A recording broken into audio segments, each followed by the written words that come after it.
एक ईश्वर में आपका स्वागत है। हम कहते आए हैं कि बाइबल का जो एक्सोडस है वह सिंधु घाटी सभ्यता से निकल करके इज़राइल गया होगा।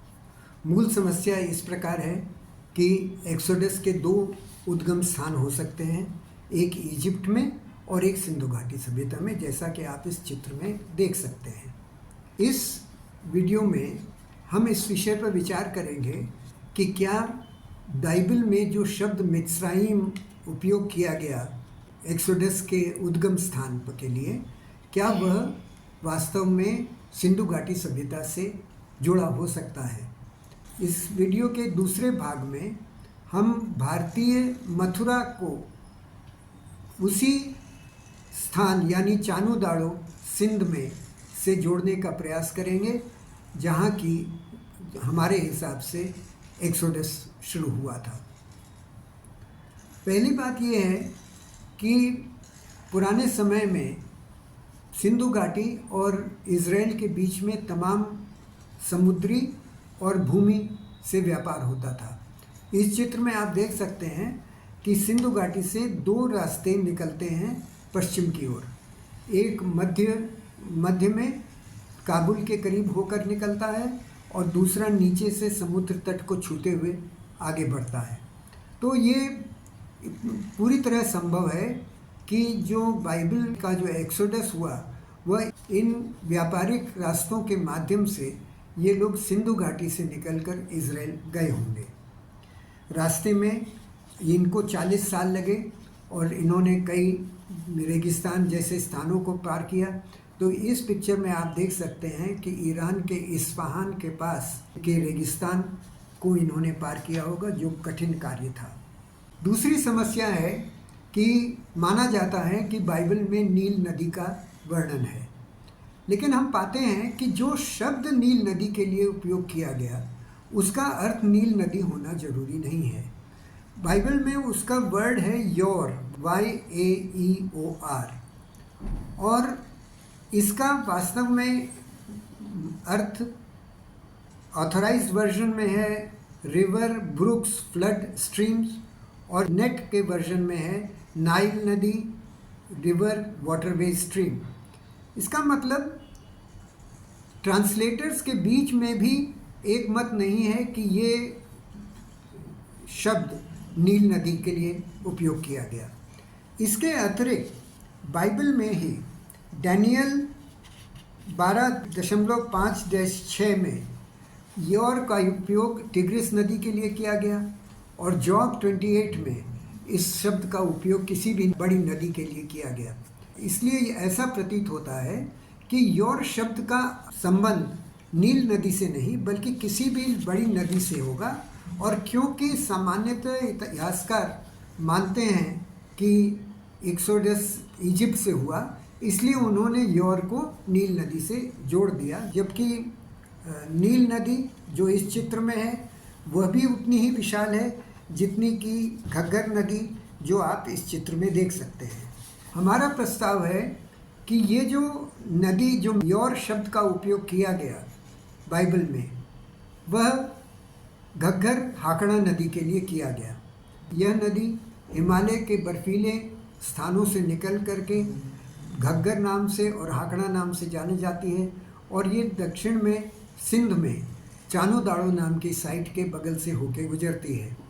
तो ये जो योर शब्द का उपयोग किया गया बाइबल में, वह इस नदी के लिए भी हो सकता है, जैसा कि आप इस चित्र में देख सकते हैं। एक रुचिकर तथ्य यह है कि बाइबल ने भगवान ने कुछ भूमि यहूदियों को दी। अब इसको देने की जो बॉर्डर्स हैं वो बाइबल में एक्सोडस के पहले अलग हैं और एक्सोडस के बाद अलग हैं। एक्सोडस के पहले जो कहा गया वो ये कहा गया कि जो मिस्राइम की नदी और विशाल नदी पेरट, इन दोनों नदियों के बीच का जो स्थान है वो भगवान ने यहूदियों को दिया। अब ये क्या था? मेरा अनुमान है कि मिस्राइम की नदी तो घग्गर हाकड़ा दिखाई पड़ती है, जैसा कि पहले हमने बताया है। पेरट नदी कौन सी थी इसका कोई विवरण नहीं मिलता, संभवतः ये सिंधु नदी के लिए उपयोग किया गया हो। तो इस प्रकार जो ये घग्गर और सिंधु नदी के बीच की जो ज़मीन है इसको भगवान ने इस यहूदियों को दिया होगा, ऐसा माना जा सकता है।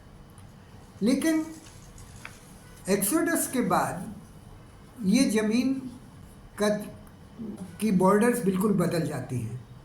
कहा गया कि दक्षिण में जिन का रेगिस्तान है, पूरब में डेड सी है, उत्तर में मेडिटेरेनियन सी और पश्चिम में मेडिटेरेनियन सी। तो आप देखिए कि एक्सोडस के पहले जो भूमि है वो दो नदियों के बीच की है, और एक्सोडस के बाद जो ज़मीन है वो डेड सी और मेडिटेरेनियन सी के बीच की है। तो ये जो एक्सोडस की बाद की ज़मीन है इसके बारे में मेरा कोई विवाद नहीं है, ये बिल्कुल जैसा इस चित्र में दिखाया गया ये ज़मीन हो सकती है। लेकिन जो एक्सोडस के पहले की ज़मीन है वह दो नदियों के बीच में थी। अब अगर कहा जाए कि यह दोनों एक ही ज़मीन को दर्शाते हैं तो बात नहीं बनती, क्योंकि पहले भगवान ने नील नदी और यूफ्रेटिस नदी के बीच की ज़मीन को दिया, उसके बाद भगवान ने उस ज़मीन को छोटा कर दिया और दो समुद्रों के बीच की ज़मीन को दिया। लेकिन दो नदियों नील नदी और यूफ्रेटिस नदी के बीच की ज़मीन को न तो देने का कहीं और दोबारा वर्णन मिलता है, न इसका कोई ऐतिहासिक साक्ष्य है। किसी भी प्रकार से इसको ज्यूज भी नहीं मानते हैं कि ये पूरी ज़मीन उनको दी गई। इसलिए हमें ये समझना चाहिए कि ये जो दो नदियों की बात है ये पश्चिम एशिया की है ही नहीं, यह एक्सोडस के पहले की बात है। और जैसा हमने दिखाया यह घग्गर और सिंधु नदी के बीच की ज़मीन का वर्णन हो सकता है, न कि पश्चिम एशिया की नील और यूफ्रेटिस नदी का। इससे पुनः यह सत्यापित होता है कि जो रिवर ऑफ मिस्राइम या मिस्राइम की नदी है वह इजिप्ट की नहीं बल्कि भारत की घग्गर हाकड़ा नदी है। अब अगला विषय ये है कि बाइबल में कनान का मिस्राइम से भारी संबंध दिखता है। जब जब कनान में अकाल आया तो वहाँ के लोग मिस्राइम गए। पहले इब्राहिम के समय अकाल आया तो वो दक्षिण को मिस्राइम को गए।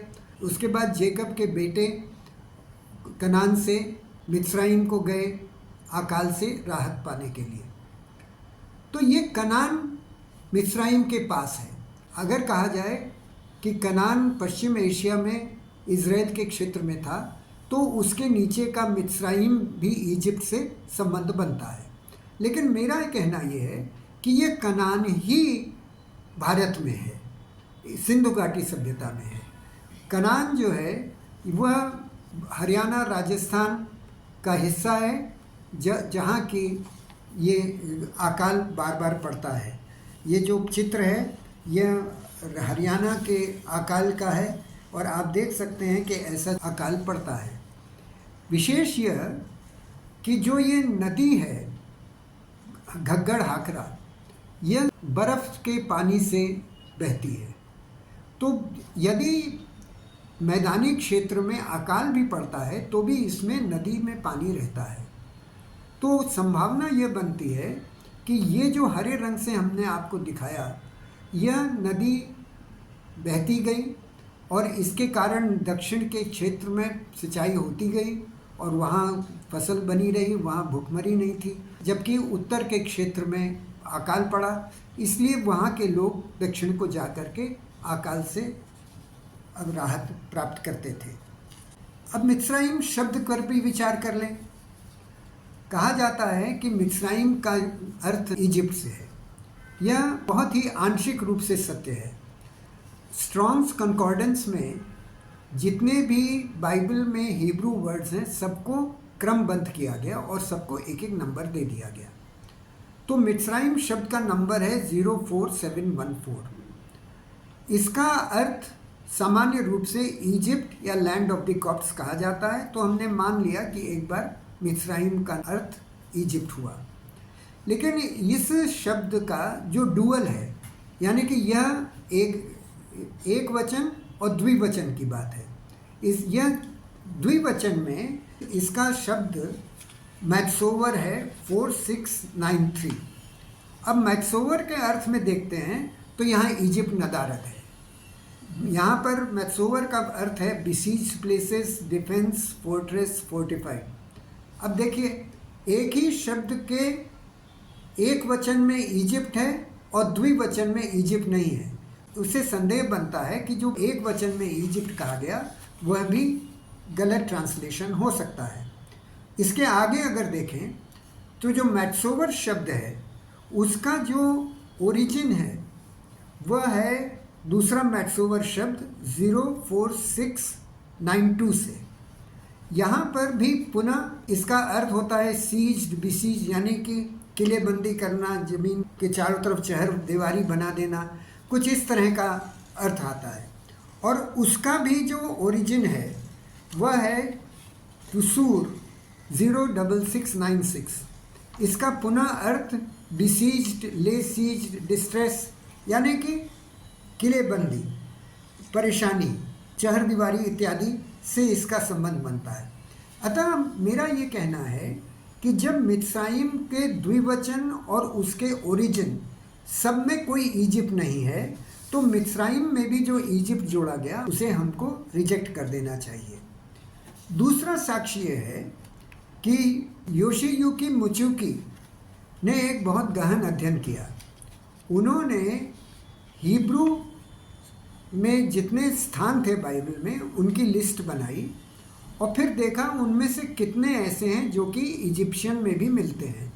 म से स्टार्ट होने वाले इन्होंने केवल 2 शब्द बताए, पहला मेम्फिस और दूसरा मेरेंटा। इसके अलावा इन्होंने कोई ऐसा शब्द नहीं बताया जो म व्यंजन से स्टार्ट होता हो। इसका अर्थ यह है कि म व्यंजन से जितने भी जगहों के नाम थे वह इजिप्शियन नहीं है। अतः मित्राइम को इजिप्शियन कहना गलत होगा। अंतिम विषय है कि इतिहासकार मानते हैं कि मित्राइम जो था वो इजिप्ट के लिए यूज़ किया जाता है। ये बात सही है, लेकिन दूसरी तरफ इतिहासकार यह भी मानते हैं कि ज्यूस भारत से निकले। अरिस्टोटल के हवाले से जोसेफस ने कहा कि Jews are derived from Indian philosophers, they are named by the Indians Calami, यानी कि ज्यू भारतीय दार्शनिकों से निकले हैं और भारतीय इन्हें कलामी कहते हैं। इसी प्रकार मेगास्थनीज जो ग्रीस के एम्बेसडर थे चंद्रगुप्त मौर्य के दरबार में, उन्होंने कहा कि ज्यूज के बारे में जो भी जानकारी ग्रीक लोगों को है वह भारत के ब्राह्मणों के पास भी है। यानी कि ग्रीक लोग और भारत के ब्राह्मण दोनों के बारे में एक ही जानकारी ज्यूज के बारे में है, तो वो ज्यूज की साझा जानकारी हुई। अतः हमें पुनर्विचार करना चाहिए कि जो बाइबल में मिस्राइम कहा गया वह वास्तव में सिंधु घाटी सभ्यता में हो सकता है। न तो नदी नाम का नील से कोई संबंध है, न ही प्रॉमिस लैंड की नदी, मिस्राइम की नदी पश्चिम एशिया से मेल खाती है, न ही कनान का जो अकाल पड़ा वह भी सिंधु घाटी सभ्यता में पड़ा हो सकता है। जो मिस्राइम नाम है वह भी सिंधु घाटी सभ्यता से जुड़ा है और ऐतिहासिक वर्णन भी सिंधु घाटी सभ्यता के साथ मिलते हैं। अतः हमें ये मानना चाहिए कि मिस्राइम जो बाइबल में कहा गया वो वास्तव में सिंधु घाटी सभ्यता से जुड़ा हुआ है, न कि बाइबल से। इस वीडियो के भाग 2 में हम इस विषय पर विचार करेंगे कि भारत का जो मथुरा है वह भी सिंधु घाटी सभ्यता में उसी स्थान चानुदाड़ो पे होगा जहाँ की बाइबल का मिस्राइम हमने आइडेंटिफाई किया है। धन्यवाद। हमारी इस वीडियो को लाइक और शेयर करना न भूलें। आपसे फिर मिलेंगे। नमस्कार।